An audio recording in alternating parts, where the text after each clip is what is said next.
All right, in this video, we are breaking down some great things that are happening in the deer woods right now or about to happen. We have John Eberhart talking about scrapes firing back up. We have Don Higgins talking about homecoming bucks.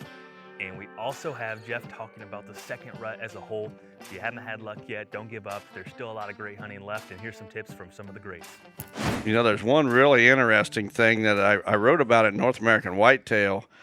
I think it was in 2015. That not many people caught it when I said it. It didn't catch on like, you know, the same. I did the article same time, same place back in 2003, and that quirk in a deer's habits seemed to catch on. So now a lot of people talk about catching a buck in the same place at the same time every year. But the other thing I noticed that I wrote about in 2015, that the title of the article was Homecoming Bucks. And what I noticed is that these bucks that shift their range in the fall, they have a definite summer range, and then they have a different fall-winter range. And what I noticed is that these bucks that shift their range at the very beginning of the rut, they will a lot of times make a journey back to where they summered. Or at the very tail end of the rut, they'll make a journey back to where they summered. And my theory is that these bucks relocate early in the fall. They've got their home range. They stay there. As the rut starts to heat up, they can't find a hot doe at home, and they're really anxious to get that first hot doe. So they get so anxious, they run back home to where they spent the summer, and they look for it there. I mean, I've got example after example, and I was showing some of those in my seminar that I did here earlier today, that these bucks it's around, say, November 5th to about the 7th or so, right before them does are coming in heat. I see these bucks, these mature bucks that have relocated, run back to where they spent their summer. And then right at the last 3 or 4 days of November, the first 2 or 3 days of December, they'll do the same thing. Sometimes the same buck will do both. A lot of times I don't catch them both doing it early and late, and I think a lot of it is just tied to whether they can find a hot doe at home or not. If they can, they stay there, but if not, they run back to where they spent their summer. I think it'd be foolish if we didn't mention post-rut or secondary rut as well. Oh, yeah. Yeah, the secondary rut, pre-rut's often missed, and the secondary rut, if you just... So let's say, you know, that peak breeding middle window might be the 13th, but like I said, there's a lot of deer being bred on the 4th, 5th, 6th, 7th, 8th, whatever, around in there. And then if you figure out the complexity of gun seasons and deer not being bred because there's a lot of hunting going on and deer being scattered, if you fast forward 28 days from that peak breeding window, whether it was the 6th of November through the 13th or 15th, you're going to find a secondary rut. And if the weather was poor and bucks weren't moving, maybe there's more that are bred that second rut. You know, who knows? And like I said, hunting pressure plays a factor. Number of does plays a factor if you have a lot of does. Mm-hmm. But that secondary rut is about 28 days after that peak rut time, and that's a period of time not to miss. We've had with the trail cameras, we've had doe run by, and then you can hear the buck run by, and he's grunting on her, and that's early December. So that's when I went in and shot that buck last year. We were going in specifically for a secondary rut movement. I was going in on a day where the weather was still very low pressure, but it changed significantly from the day before because a blizzard was just about to come in. So the temperature dropped a lot. The winds were easterly in our face, and then we just had to wait. We had a doe pop over the ridge, and pretty soon a buck came over right after. So that's a great time. I find that there's a difference between, pre-rut, you're hunting homebody deer, homebody bucks. Peak rut, you could be hunting those same bucks plus bucks that are somewhere else. The post-rut, which would be around here, more like November 17th, 18th, it could be down in southern Ohio, the 20th, 25th. That's where you find those big, long-range cruisers, the big boys, that they just don't want to give up. They know what the rut's about.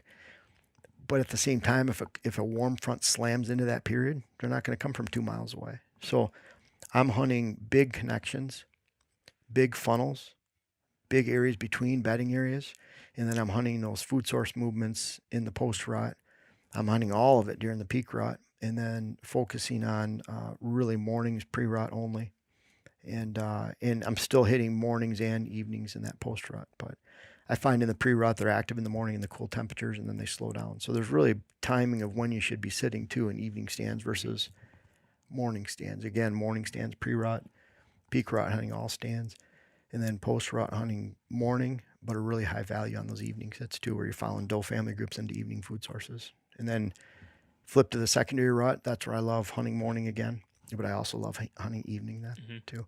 And I've seen rubs and scrapes in early January on client properties with high deer populations, because then you're experiencing even third rut. Yeah. So one thing that I picked up on from a previous conversation with you was that when you're hunting out of state, a lot of times you're running cameras on primary scrape areas. And also when you're going to hunt those times, it's usually later in the year. Like in Kansas this year, you're going November 16th. Right. Thanksgiving is when it gets good. So when usually everyone talks about scrapes, they're talking October 22nd to the 1st of November. When do you see those scrapes start to turn back on, and why do you think that is? Okay, that's a very good question, and I've got a really good answer for you. Because pre-rut, there's a pre-rut, peak rut, post-rut. Okay, pre-rut is what we were just talking about. That's when the bucks are out checking their scrape areas for those early estrus does. Once the peak rut gets there, most of your big bucks, even out there, even when we're in Kansas, I'm talking the 150s and bigger, they're doed up. You hardly ever see them. They push does into bedding areas, and they don't come out during the daytime. So you'll see 125, 30, maybe a 140 incher, but you're not seeing the big ones. So once it gets about the 23rd, 24th, it's almost to the day, 23rd, 24th of November, that's when you start seeing those big bucks, because now the majority of the does in the area are bred, and now he has to go out just like he did during pre-rut. He has to go out post-rut. His testosterone is still high. He has to go out and physically search now for those late estrus does. So they're not as frequent as they are during the peak rut. And during peak rut, once he finishes one cycle, he can just go take over the next one. Even if she's with another buck, the dominant one will take her over and push her into a bedding area and breeder.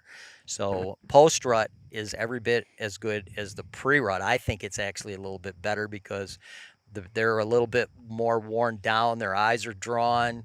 They just come through with reckless abandon, like I was mentioning with that 180 incher we talked about.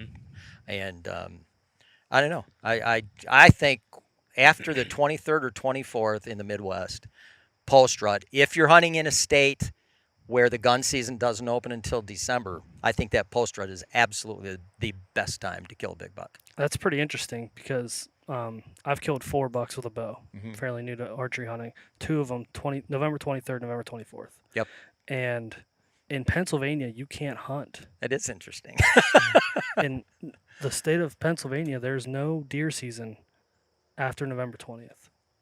After when? November 20th. I thought you poached him In on Ohio. November 23rd. I shot him in Ohio. Oh, okay. I shot those in Ohio. I'm just kidding. But I always said, that's one of the best times to be in the woods. Yes. In the state of Pennsylvania, you can't be in the woods. Yep. It's that late rut. Most of the does are bred, and bucks are just a lot more active looking for those late estrus does. They have to move a lot more because there's a lot of bucks in those areas, and it's really competitive. So they have to get out and physically search, or the late does are going to get bred by somebody else. Makes sense. Yeah.